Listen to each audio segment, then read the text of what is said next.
Dans ce nouvel épisode, voyons une méthode très pertinente à appliquer pour améliorer notre productivité et notre efficacité, à savoir la technique Pomodoro. La technique Pomodoro est une méthode de gestion du temps développée par Francesco Cirillo à la fin des années 1980. Cette technique utilise une minuterie pour diviser le travail en intervalles, traditionnellement de 25 minutes, séparées par de courtes pauses de 5 minutes. Chacune de ces intervalles sont appelés des pomodoro, qui est en fait le pluriel du mot italien pomodoro, tomate. En effet, ce nom vient du minuteur de cuisine en forme de tomate que Cirillo utilisait avec les étudiants. Cette technique est en fait étroitement liée à des concepts tels que le timeboxing et le développement itératif et incrémental utilisé dans la conception de logiciels. Les objectifs de la méthode Pomodoro sont notamment de vaincre la procrastination et de rester concentré sur une tâche à accomplir, ce qui est de nos jours un défi pour beaucoup d'entre nous. Francesco Cirillo, développeur basé à Berlin, connaît bien le problème. Pour en venir à bout, il a donc développé cette technique de gestion du temps.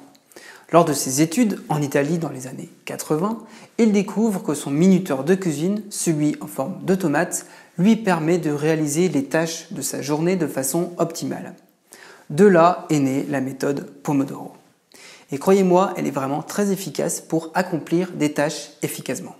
Concrètement, la méthode Pomodoro fonctionne comme ceci.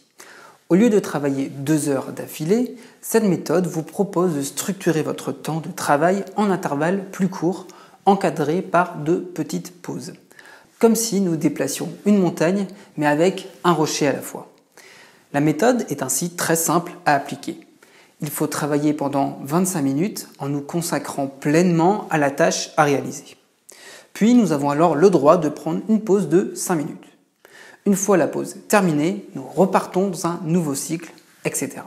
Pour clarifier encore la méthode, voyons comment l'utiliser en 6 étapes. Premièrement, décider de la tâche à accomplir. Deuxièmement, régler la minuterie Pomodoro, traditionnellement à 25 minutes, mais vous pouvez évidemment tester différents délais et définir celui qui paraît le plus pertinent pour vous. Troisièmement, travailler sur la tâche jusqu'à ce que la minuterie sonne. Si une distraction apparaît dans votre tête, vous pouvez l'écrire pour ne pas l'oublier, mais revenez ensuite immédiatement sur la tâche. Quatrième point, à la fin du timer, mettez une croix ou autre sur un morceau de papier ou un outil numérique. Cinquième point, si vous avez moins de 4 croix, faites une courte pause de 5 minutes, puis repassez à l'étape 1. Enfin, sixième point, après un cycle de 4 Pomodoro, prenez une pause plus longue de 15-30 minutes, puis réinitialisez votre compteur à 0, puis revenez à l'étape 1. Vous trouverez notamment un fichier Google Sheets Pomodoro avec les temps à suivre et les cases à cocher pour savoir où vous en êtes dans le cycle et commencer tout de suite à utiliser cette méthode. Voici également quelques astuces pour profiter de tous les bienfaits de la méthode. Premièrement, planifiez. Divisez le travail en tâches au préalable et mettez le minuteur en marche. Deuxièmement, restez concentré. Concentrez-vous sur la tâche à accomplir et sur cette tâche uniquement. Troisième point, définir un moment Pomodoro. Évitez d'utiliser la méthode Pomodoro pendant une journée entière ou si vous prévoyez d'être interrompu. Il est en effet primordial de ne pas être dérangé pour pouvoir entrer dans un mode de pleine concentration. Quatrième point important, pensez à réinitialiser le compteur en cas d'interruption. Sinon, vous risquez de perdre tous les bénéfices de la méthode et elle n'aura alors plus aucun intérêt.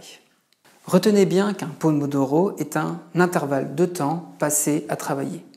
Après l'achèvement de la tâche, tout le temps qu'il nous reste doit être consacré à du surapprentissage. Les pauses régulières favorisant quant à elles l'assimilation. Un repos court, 3 à 5 minutes, sépare les Pomodoro consécutifs. 4 Pomodoro forment un ensemble. Un repos plus long, 15-30 minutes, est pris entre les séries.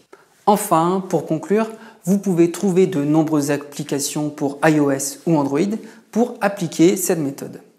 Vous trouverez des liens utiles vers quelques applications en dessous de la vidéo ou dans l'article associé. Enfin, merci à vous d'avoir suivi cette vidéo. Surtout, n'hésitez pas à vous abonner à la chaîne pour être au courant des dernières vidéos sur la technologie ou le life hacking. Portez-vous bien et à bientôt.